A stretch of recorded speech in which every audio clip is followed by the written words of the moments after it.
You look lovely. Thank you, so do you. Before we get into it,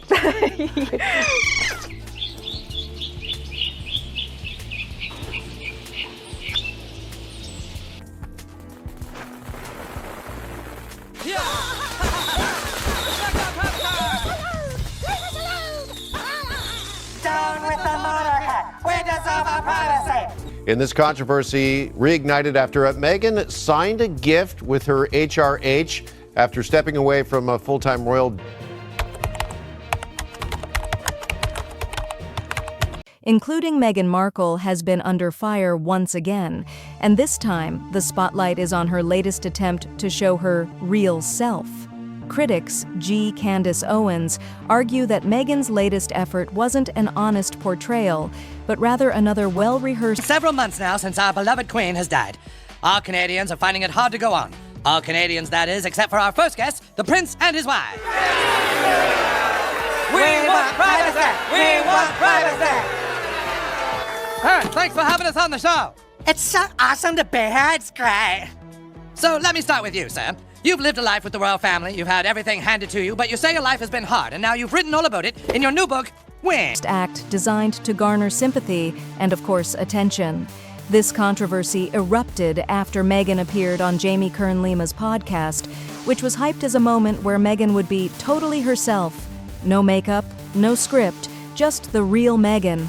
However, many viewers quickly began questioning the authenticity of her emotions. She suffers from such a rare disorder of being unable to just be a human. I think she's a malignant narcissist who is a truly terrible person. I know. Yeah. I know. Yeah. I just think she's crying for sympathy, playing the victim. Oh my gosh, I work so hard. And there's also no sympathy to be granted for this lifestyle that she's chosen to live. I appreciate what hard work looks like. I like working hard. Well, according to their tax documents, they work 1 hour a week. And I love being that busy. Make it end. Make it end. What is this? You're never going to convince anyone that you're authentic. You're right. You're right. Reality is she's a grifter. Fake it till you make it. The Brits are onto you. America's onto you. The world at large is onto you. I'm searching for something to like about her, and it's so hard. It's too much for me. There's only small doses of that podcast I can consume. Meghan, how are you? How are you? I know you always make it about me. What? Everything they do seems so manipulative, calculated, PR motivated, money motivated. Give us like one strip of authenticity. Candace Owens, in particular, pointed out that Meghan's tears didn't seem genuine, accusing her of faking vulnerability for the cameras. Owens even zoomed in on a video of Meghan's emotional moment, pointing out the absence of actual tears, which many viewers saw as a deliberate attempt to manipulate the audience's emotions. It's said through a representative today that she is not using the HRH title. We have literal, tangible proof. It's hardly a secret that the palace has already conducted secret meetings with members of the government to discuss putting the plan into. From the start, there was skepticism surrounding Meghan's no-makeup appearance. Her hair was perfectly styled, and the whole setup seemed far too polished to be truly spontaneous. For Owens, this reinforced her belief that Meghan is unable to be authentic in any public setting, and every move she makes is carefully calculated to maintain a certain image. While the podcast was meant to show Meghan as vulnerable and authentic, critics felt that it was just another performance. The emotional moment where Meghan supposedly read a letter to her children was another point of contention. The timing, the delivery, even the way she wiped away a tear seemed too choreographed. She just talks about just what a incredible work ethic she has. Writing the newsletters and writing the social media captions. What's the photography that we want to do? What do I want to wear for those shoots? And being a mom and a wife and a friend. Work ethic must just be grueling. Writing social media captions, deciding what she's going to wear. Really wants attention. And so this is really her biggest PR problem, that she thinks she can hire consultants to solve or hire Netflix to solve, but it's not going to work. Also is pretending that she's crying. Like we zoomed in just to see there isn't a tear in sight. Look at this. Where's the tear? To be genuine. Owens wasn't the only one to voice concerns. Many others also felt that Meghan's behavior looked like an act designed to enhance her image as a sensitive, relatable mother rather than a true moment of personal expression.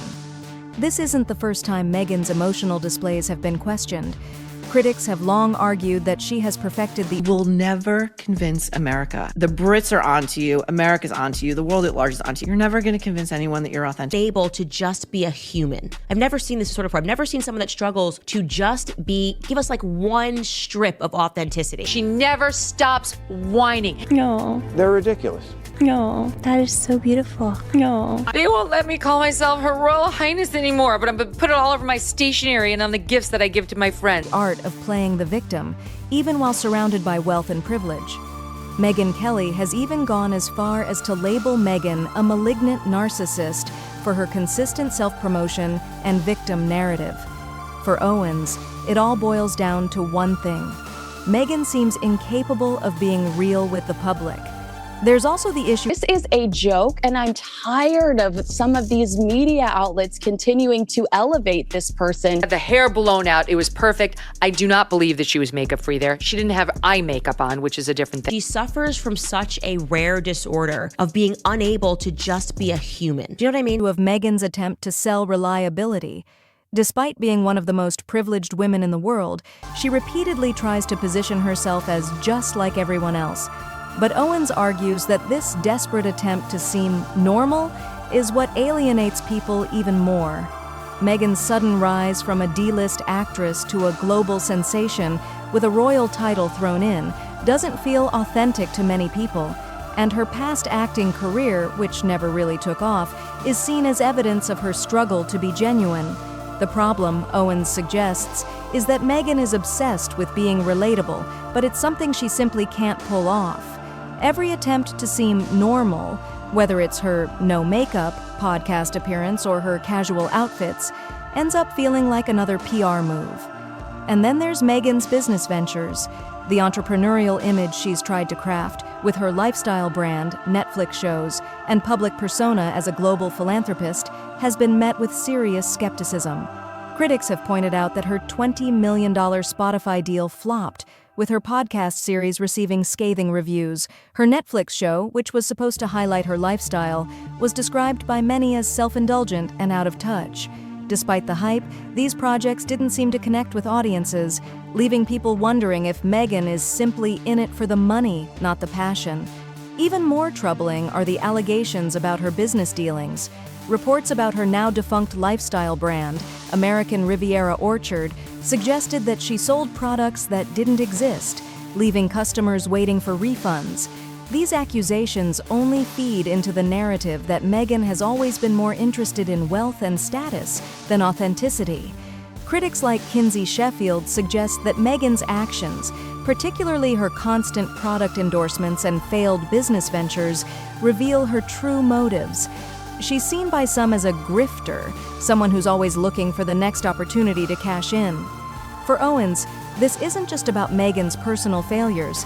It's about a larger pattern of using others to climb the social ladder, starting with her marriage to Prince Harry, which many believe was a calculated move to gain access to a lifestyle she couldn't have achieved otherwise. Perhaps one of the most glaring examples of the disconnect between Meghan's words and her reality came when she described herself as being in the trenches during her time as a working royal. Critics were quick to point out the absurdity of this claim, given that she lived in luxury and was surrounded by servants. How could someone living in a palace truly understand the struggles of everyday people? For Owens and many others, this reflects a deeper issue with Meghan's public persona. She talks about hard work and having a packed schedule, but critics point out that when you live in extreme privilege, complaining about minor tasks like writing Instagram captions seems tone-deaf. Meghan's life, despite her claims of constant effort, is far removed from the struggles of the average person. The growing list of failed projects and questionable business practices has made some wonder if Meghan is truly out of touch with the reality of most people's lives. While she touts her work ethic and entrepreneurial success, the results have been underwhelming, leaving critics like Owens to argue that her brand is built on hollow promises. It's not just Meghan who's being criticized. Jamie Kern Lima, the podcast host, has also faced backlash for her overly enthusiastic praise of Meghan.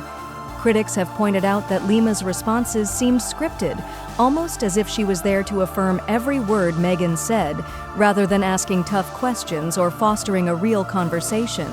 This only added to the perception that the entire interview was a PR stunt, designed to control the narrative rather than provide genuine insight. In the end, Candace Owens' take on Meghan Markle is clear. She believes Meghan is unable to break free from her carefully crafted image. Every attempt at vulnerability, every emotional moment, is seen as just another performance. For Owens, Meghan Markle is stuck in a cycle of inauthenticity, constantly trying to appear real while failing to connect with the public in any meaningful way.